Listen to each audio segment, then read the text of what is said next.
আমার পাশের এই স্ক্রিনশটটার দিকে একটু মনোযোগ দিয়ে লক্ষ্য করুন। চলেন এবার আপনাদের সাথে একটা ইম্পর্টেন্ট কমিউনিকেশন হ্যাক শেয়ার করি, যেটা প্রায়ই আমরা ভুল করি।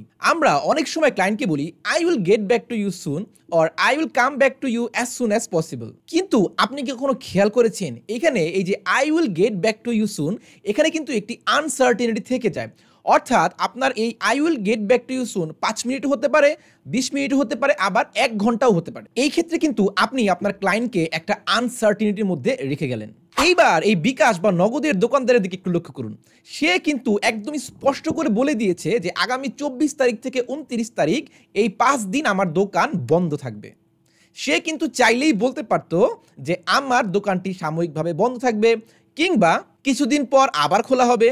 এটা না করে সে কিন্তু স্পষ্টভাবে তার যে কাস্টমার তাদেরকে একটা ডেডলাইন দিয়ে গিয়েছে। এটাকেই বলে হচ্ছে ইফেক্টিভ কমিউনিকেশন। তাই যখন আপনি আপনার ক্লায়েন্টের সাথে কথা বলবেন তখন তার সময়কে মূল্য দিন, প্রতিটি টার্ম স্পেসিফাই করে দিন এবং অলওয়েজ প্রফেশনালিজম মেনটেন করুন। কখনোই ক্লায়েন্টকে সময় নিয়ে কোনো ধরনের কনফিউশনে রাখবেন না। সবসময় আপনার কাজের টাইমলাইন এবং ডেডলাইন তাকে স্পষ্টভাবে জানিয়ে দিবেন। তাই এরপর থেকে I will get back to you soon না বলে I will get back to you within 30 minute বা আপনার যতটুকু সময় দরকার ঠিক ততটুকু সময় স্পেসিফাই করে দিন। এরকম আরও হেল্পফুল ভিডিও পেতে আমার পেজটাকে ফলো করতে পারেন।